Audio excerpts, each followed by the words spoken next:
Bristol. It is a great place to live. Small town, incredible scenery, nice people, and of course less crime than a big city. But in the 21st century, small towns like Bristol are no longer isolated from professional criminals, many times from other parts of our country and from other parts of the world. They do it by pretending to be you and take money out of your bank account and steal the good credit that you have worked so hard to achieve.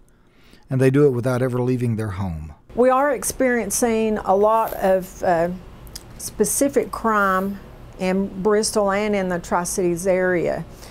And there have been credit card information, people's information stolen and used to purchase items in Texas, New York, Illinois, California, all over the United States. And it appears that about all the banks have been hit with this. It's not common to just one particular bank.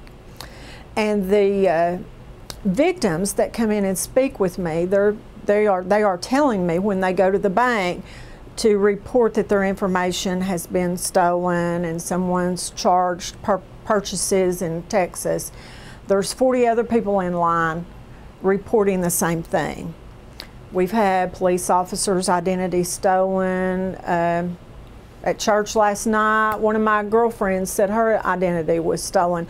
Identity theft is nothing new, but the criminals are becoming much more sophisticated in their efforts. Identity theft in our area a lot of times is targeted toward elderly people. This is not targeted toward elderly people. It is just a target to everyone. In the 1990s, our currency system and the way we were able to use it changed. In order to purchase items over the internet, digital cash was invented. Now with most purchases, it's no longer a matter of exchanging money. It's a matter of exchanging the ownership of that money. So now when you purchase an item, you're giving your bank permission to change ownership of your money to another person or a business. And when you swipe or use a debit card, the information on that card is coded to tell the bank that it really is you that's making the purchase. Of course, the problem is that anyone with the information off your debit card can convince the bank that they are you and it's okay to transfer the ownership of your money to them. So you have to watch your bank account for fraudulent activities. We ask that you check your bank account and your credit card accounts on a regular basis. And if you do that electronically, then you can check that daily to make sure that there's not some purchase that would be out of the ordinary for you. And if you do find a purchase that you know that you did not make, you need to go directly to your bank and report that. That way the bank can go on and put a stop, cancel your credit card, and start issuing you another card. In most cases, the bank will return your money, but the money that was stolen is a small part of the problems you've just acquired. If your account is compromised, obviously you need to make a report with the 3 major credit bureaus. Now, there is going to be some fallbacks on you. It's going to cost you some time and energy, and you're going to have to get your credit back on track. So yes, there's going to be a fraud alert on your account. So every time you use your credit card or your debit card or any other type of banking issues that you do electronically, that's going to be scrutinized. So it is going to be inconvenient for you because you may purchase legitimately a Christmas present for someone and the account, it may be denied. How can we protect ourselves from this kind of crime? You need to be cognizant when you use a debit card and the card goes out of your sight. Anything could happen with that card, and then they bring the card back to you, and then if you go up to the cashier and they want to swipe your card again and you put your PIN number in, that's a red flag. Be very careful when you are putting information into your computer. Criminals, anyone can send you an email. If you answer that email, open that attachment, there are certain things they can put on that to capture what you're typing on the computer or to capture your personal information.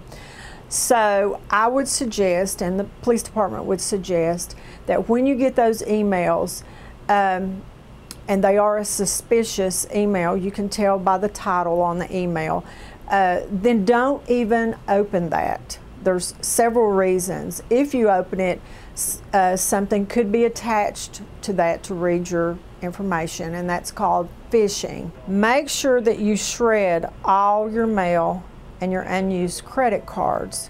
Criminals will go through your trash and retrieve your information and then use your identity. Also, keep all your personal belongings in a safe in a secure location. Always keep your house and your car doors locked. Never give out any personal information when you receive an unsolicited phone call, email, or letter through the mail.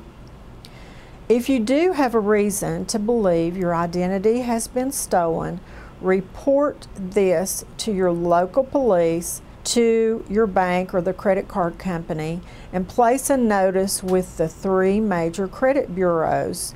Mail your bills at the post office, not out of your mailbox.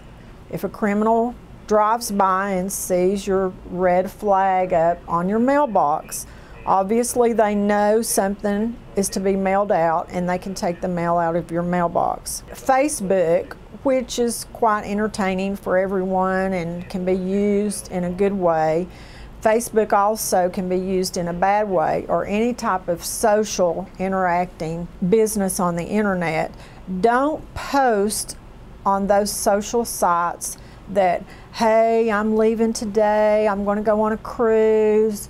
So make sure that you don't give criminals notice that you're going to be away from your house, even to go out and eat supper tonight. And remember, you never get something for nothing, especially large amounts of money. If it's too good to be true, it probably is too good to be true. If you suspect that you've been a victim of identity theft, please go to your bank and ask to speak to an account executive, and they will be happy to help you with your problem.